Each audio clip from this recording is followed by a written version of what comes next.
The best, most successful campaigns are those that have a team effort.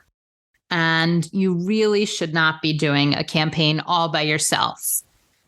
Stay tuned to hear more.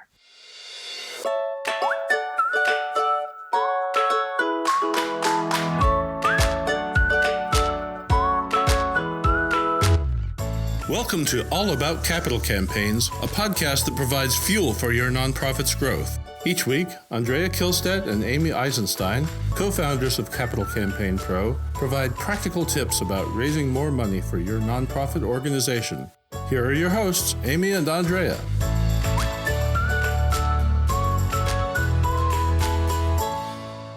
Hi, I'm Amy Eisenstein. I'm, of course, with my co-conspirator, collaborator, Andrea Kihlstedt. And today we are going to be focusing on why successful campaigns engage lots of people. Andrea, get us started.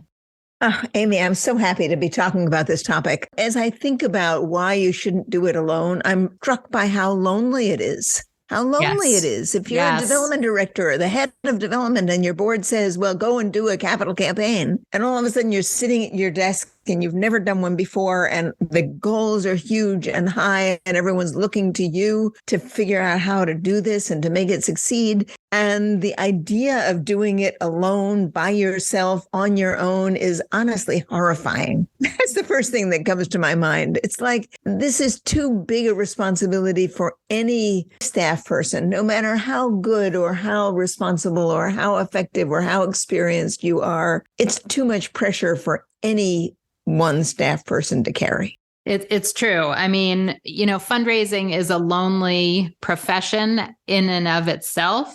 In a regular annual fund year, there are so many one-person or small development shops. And even if you're at a bigger shop, sometimes it feels lonely. Fundraising can feel lonely. And a campaign is really an opportunity to get rid of that because you can't do it alone. It's not feasible. And so the question is, how do you engage others, staff, board members, and an extended volunteer pool to help you be successful? And there's so many reasons, in addition to just simply not being feasible and not being lonely, that you really want to engage others. Let me give you two of those, Amy. I'll give you two of those reasons. So the first reason, which I think we often think about, is that we know that when people are engaged in something, they participate more effectively. And in fact, they participate as donors more effectively. More of them give and more of them give more. And that's been well documented. I mean, again and again, as I've done campaign after campaign through my rather long career, you get to the end of the campaign and you start tallying, okay, who has made gifts? And of those people, how many of them have been campaign volunteers? The numbers are staggering. It's often 60 or even 70% of the people who have given have in some way volunteered for the campaign. So that means if you really look at that, that means that you, if you're running a campaign, need very early on to make a decision that every time you have an opportunity to involve people as volunteers in the process of the campaign, you will do that. Not just because you want them to help and because you don't want to be lonely, but because if they are involved, the chances are very much higher that they will give and that they will give more than they would have given had they not been involved. So that's a super important reason to involve people. Let's stick on that for 1 second before we get to the second reason. So, I think a lot of development directors and nonprofit leaders have the experience of corralling volunteers as herding cats. And, that's the expression that's used. And volunteers not showing up and not following through and being unreliable generally. And so I think sometimes the instinct is to go it alone and to do it without them. But the reality is that in fundraising, campaign after campaign, both in annual fund and in capital campaigns, my experience and the data shows us that when volunteers are involved, organizations raise significantly more money than they would have when those volunteers not been involved. So I don't want people to take that lightly. It is challenging to work with volunteers sometimes, and it does take a lot of thought and planning and strategy, but the pros and the benefits significantly outweigh the headache and the hassle. And so there are strategies in place that we use at Capital Campaign Pro with our clients to mitigate the risk and the difficulty and the challenge so that people can be successful at engaging large numbers of volunteers at different points throughout their campaign. And as you said, the proof is in the pudding, because at the end of the campaign, when you look back and you see who gave, it's primarily people who were involved and engaged. So I didn't want to leave that lightly. Right. It's very significant. Yes. Well, let's talk about how to create a campaign structure that involves volunteers in a way that isn't going to drive you crazy. Yes. Good. Right? Because volunteers can drive you crazy. Some volunteers are fantastic and they do exactly what you hope they would do. And some of them, honestly, are just a pain.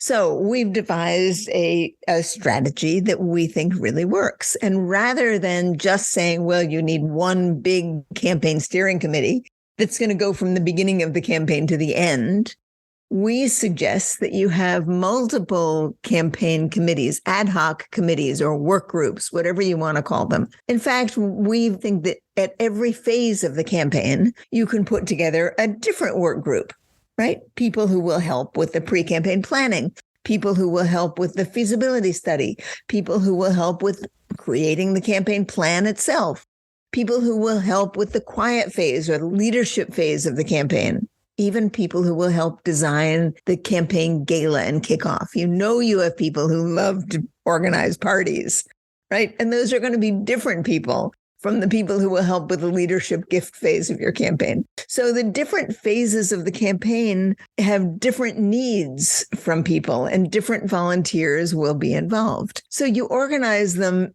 as ad hoc committees of a fairly short duration. Some of them you might invite to come to 3 meetings, for example, in pre-campaign planning. Really, you want them to help with developing your case for support, to make sure it's compelling and to make sure what you're saying is clear. Well, it doesn't take more than 2 or 3 meetings to do that. So you can put together an ad hoc committee to do just that.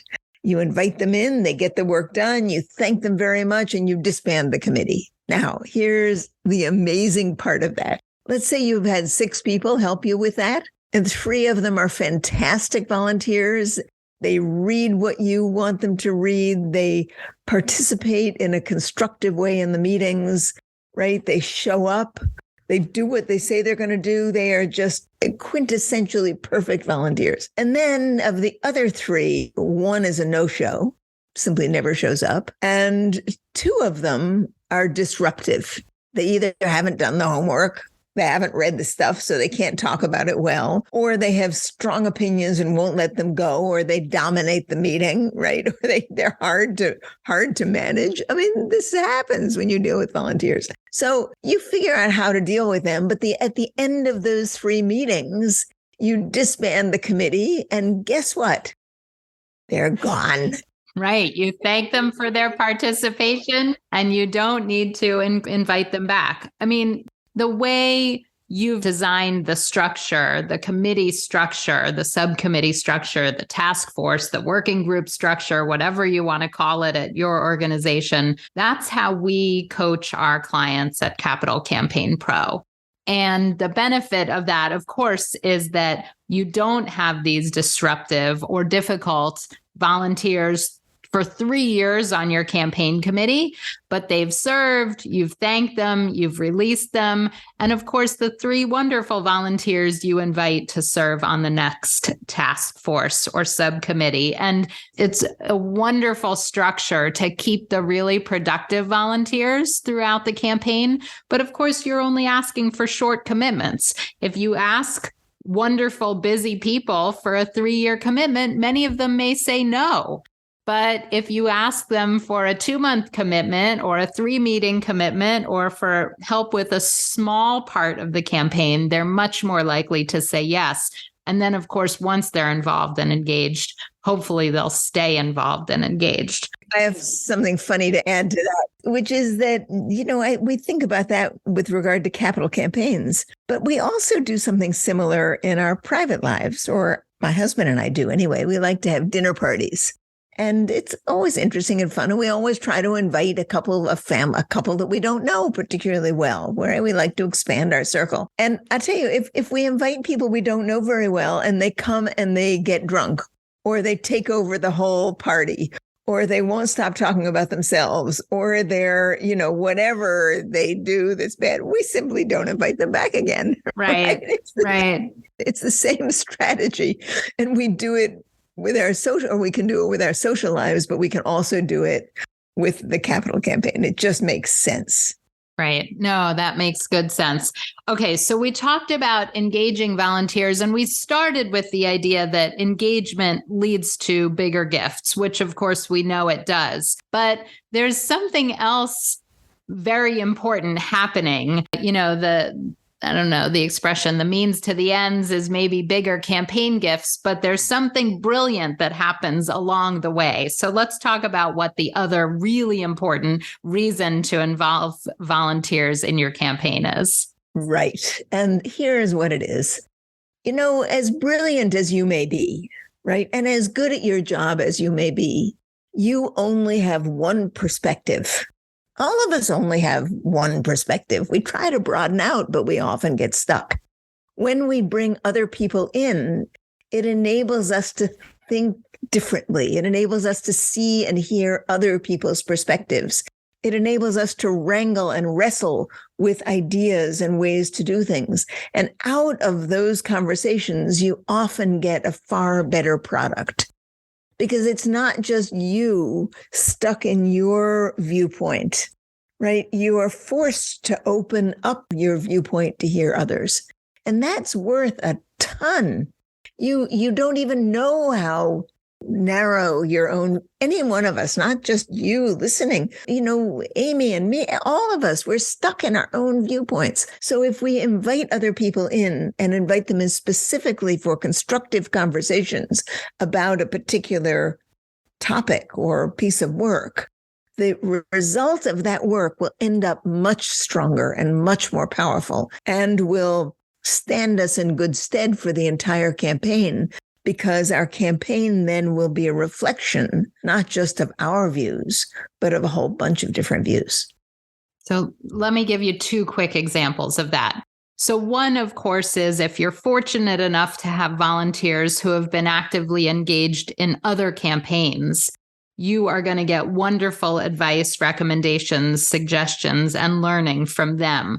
I mean, they can talk about how they've solicited others, how they've been solicited, what's worked, what hasn't worked. And they can teach not only you, but other committee members. And it's very powerful coming from a volunteer as opposed to a staff member. So there's the campaign learnings that can happen.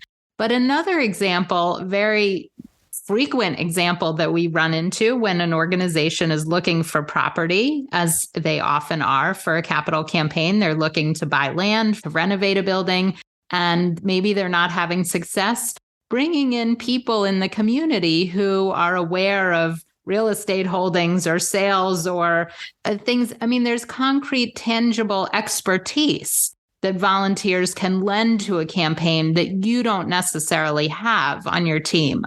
So it can go twofold. It can be campaign specific, and it can be expertise that's well outside your area of knowledge. So don't take the idea of using campaign volunteers for granted because it seems like a hassle. There are huge benefits to involving and engaging volunteers. Ultimately, you will raise more money, but there's so much more than that. And I think it's a really important aspect of any campaign. All right. I just want to reemphasize that we have this structure and job descriptions for campaign committees or task forces or subcommittees, ad hoc committees. There are lots of ways to think about it in every phase of the campaign in the Capital Campaign Pro online toolkit.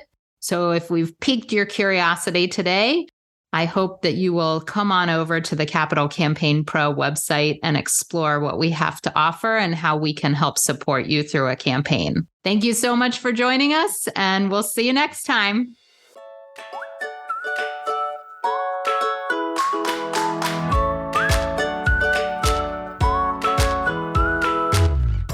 Thanks for joining Amy and Andrea for today's All About Capital Campaigns.